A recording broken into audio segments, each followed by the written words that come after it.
Oke, selamat pagi. Kembali dengan saya Stefan Wisadi Pratama. Oke, saya akan menjelaskan tentang manajemen piutang. Saya dari R003. Oke, lanjut. Pengertian piutang dalam usaha mengeluarkan pasar. Pada umumnya, usaha menjadi hasil produksi secara kredit yang melahirkan piutang. Kemudian diadakannya penagihan untuk kembali menjadi uang tunai. Hubungan antara piutang dengan kas adalah sebagai berikut. Kas persediaan barang jadi piutang kas. Piutang merupakan harta perusahaan yang timbul karena adanya transaksi menjual secara kredit atas barang atau jasa yang dihasilkan oleh perusahaan untuk meningkatkan laba perusahaan. Menurut Muhammad Mirjos pada tahun 2003 sampai 109, pengertian piutang adalah sebagai berikut. Piutang itu terjadi karena menjual barang dan jasa tersebut dilakukan secara kredit yang umumnya dilakukan untuk memperbesar penjumlahan. Sedangkan pengertian piutang menurut Indorlot Gito Sudiarmo dan Basri penjualan, sedangkan pengertian piutang menurut Indiorgo Gito Basro yaitu piutang adalah aktiva yang kekayaan perusahaan timbul sebagai akibat dari dilaksanakan kebijakan penjualan kredit. Dalam faktor dalam pemberian kredit, yang pertama itu adalah kepercayaan. Kepercayaan yaitu suatu keyakinan pemberian kredit bank atau perusahaan bahwa kredit yang diberikan baik berupa uang, barang, dan jasa akan benar-benar diterima kembali di masa yang akan datang. Kepercayaan ini diberikan karena sebelum dana dikeluarkan sudah dilakukannya penelitian dan penyelidikan yang mana tentang nasabah, di mana tujuan adalah untuk mengetahui kemauan dan kemampuan dalam membayar kredit di seluruhannya. Yang kedua itu kesepakatan. Biasanya kesepakatan dituangkan dalam suatu perjanjian di mana masing-masing pihak mendatangi hak atau kewajiban masing-masing, itu antara pihak nasabah dengan bank atau debitur atau kreditur. Terlanjut, yang ketiga itu jangka waktu.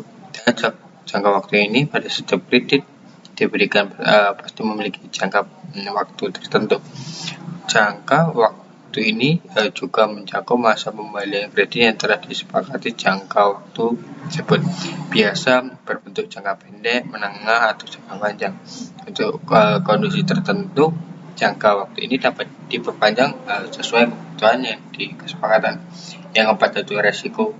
Akibat adanya tanggungan waktu, maka pengambilan kredit akan mengambil suatu risiko tidak terlakinya atau macet pemburuan sifat kredit. Semakin panjang jangka waktu kredit, maka semakin besar pula risikonya. Yang kelima itu jasa merupakan keuntungan atau pendapatan atas pemberian kredit. Ini selanjutnya yaitu letter of credit, L atau disebut dengan LC, merupakan salah satu jasa bank yang diberikan kepada masyarakat untuk memperlancar urusan barang ekspor impor termasuk dalam negeri antar pulau. Kegunaan letter of credit adalah untuk menampung menyelesaikan kesulitan dari pihak pembelian importir maupun menjual eksportir dalam transaksi dagangnya. Pengertian secara umum, LC merupakan suatu penelitian dari bank atas permintaan nasabah, biasanya importir, untuk menyediakan dan membalas jumlah uang tertentu untuk kepentingan pihak ketiga. Penerima LC atau eksportir LC sering disebut juga dengan dokumen atau diskomen kredit. Pembukaan LC oleh importir dilakukan nasabah melalui bank yang disebut emponing bank atau insurance bank, sedangkan bank ekspor merupakan bank pembayaran terhadap barang yang diperdagangkan. Dengan ini, eksportir berhubung dengan bank pembayaran atau sebagai devisa bank. Penyelesaian transaksi antara eksportir dan importir sangat tergantung dari jenis LC-nya. LC tersebut yaitu repo, dribble atau disebut dengan LC, yaitu yang setiap saat dapat dibatalkan dan berubah secara pihak oleh bank pembuka opening bank tanpa pemberitahuan terlebih atau kepadanya.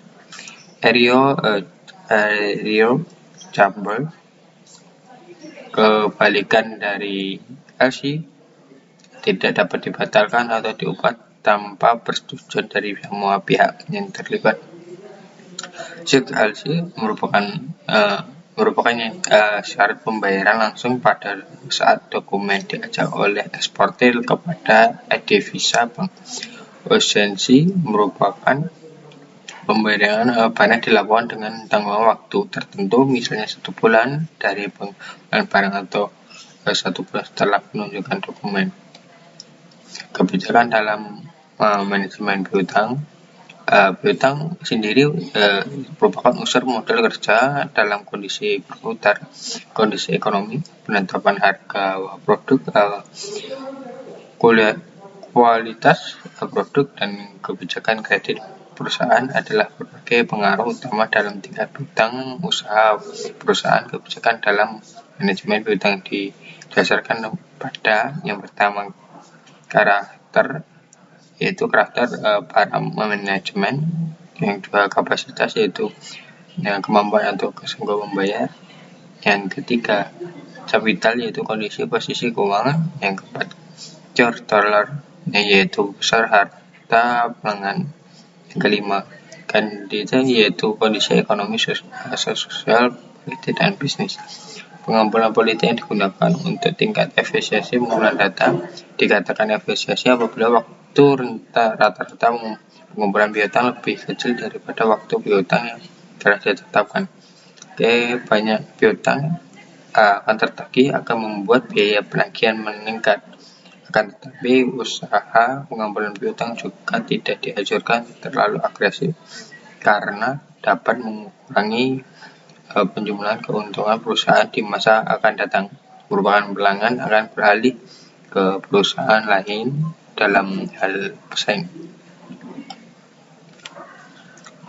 Kembali. Jika ada tutur kata saya yang salah, saya minta maaf. Semoga dengan adanya video ini dapat menambah dan wawasan kita semua. Atas perhatiannya, terima kasih. Salam sukses.